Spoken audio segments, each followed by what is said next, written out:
Bismillah ar-Rahman ar-Rahim. Assalamu alaikum wa rahmatullahi wa barakatuh. Thank you so much. Thank you very much for allowing me to speak. I just want to thank the organisers of this protest. I wasn't originally planning to speak, but I've been asked to do so, and I have a few things I want to say, so thank you so much, first of all.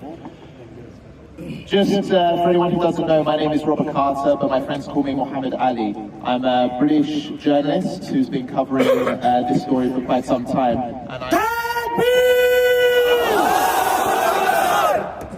And alhamdulillah, I'm also a Muslim.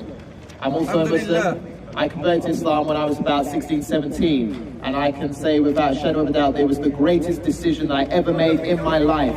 The greatest decision I ever made in my life, and I'll tell you why. Because Islam is the truth. Islam brings justice to humanity, and the message that the Prophet ﷺ brought over 1,400 years ago is the greatest message that humankind has ever received.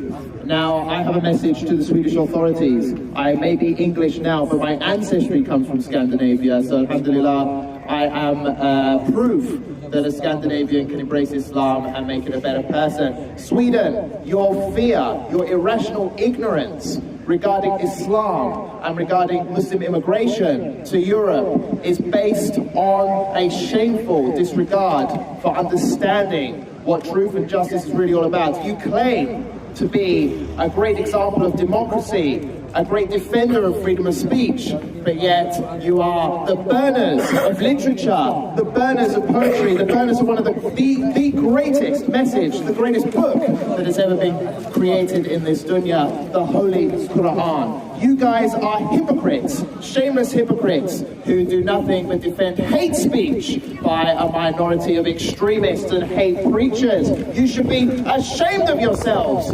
How dare you try to lecture others, particularly those from the Muslim world, about democracy and freedom of speech and human rights when you promote the destruction of literature, the destruction of books like Nazi Germany did. Shame on you! Shame on you!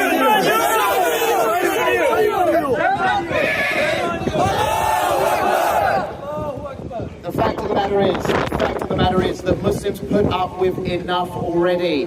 Muslims in the Muslim world have their countries bombed, destroyed, occupied and humiliated on a regular basis. Muslims living in the West have their hijabs ripped off just because their name is Muhammad or Abdullah. They're denied job opportunities, they're discriminated against, they're treated like second-class citizens across Europe. Yet, one thing that the Muslims do all the time is they put up with it. And do they do anything in response?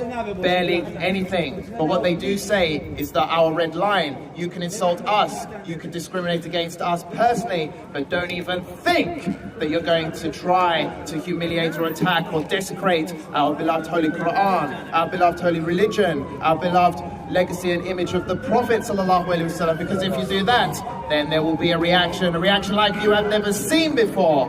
And I'm talking about Muslims utilizing all means, peaceful means at their disposal to pressure you, to sanction you, to shame you, to humiliate you as you deserve. How dare you lecture the Muslims on how to behave as if we are somehow backwards or barbaric savages. We are going to lecture you on what freedom of speech really is by using it with Islamic ethics, which is about peace, justice and defending human rights, inshallah.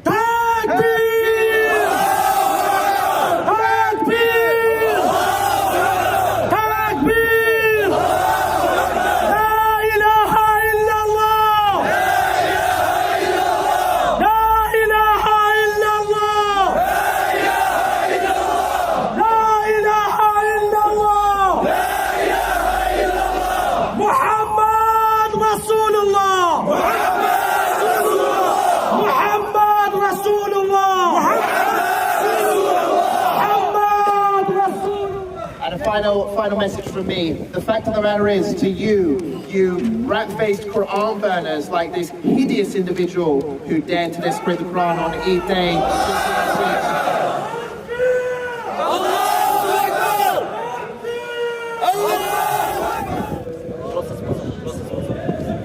Okay, final message from me to all of those who burn the Quran, all of those rat-faced individuals who think that it's acceptable to behave this way against one of the most beloved holy scriptures on the planet, to offend 1.8 billion Muslims around the world. My message to you is that your actions are as pathetic as you are, because the Quran has been memorized by millions of Muslims around the world. You can burn as many Qurans as you want, but as long as there is Muslim breath still alive today, the message of the Quran will continue to spread. It will continue to grow. Inshallah, in my lifetime, Islam will be the largest religion on this planet.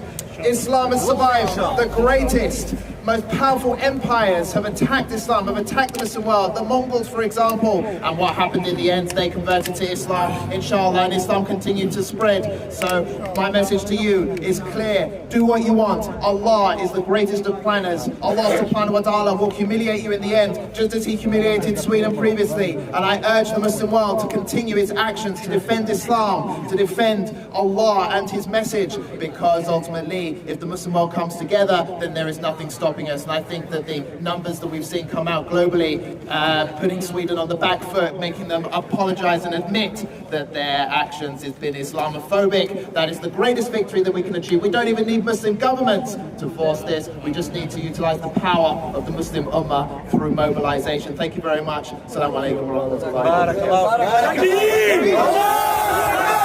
barakatuh.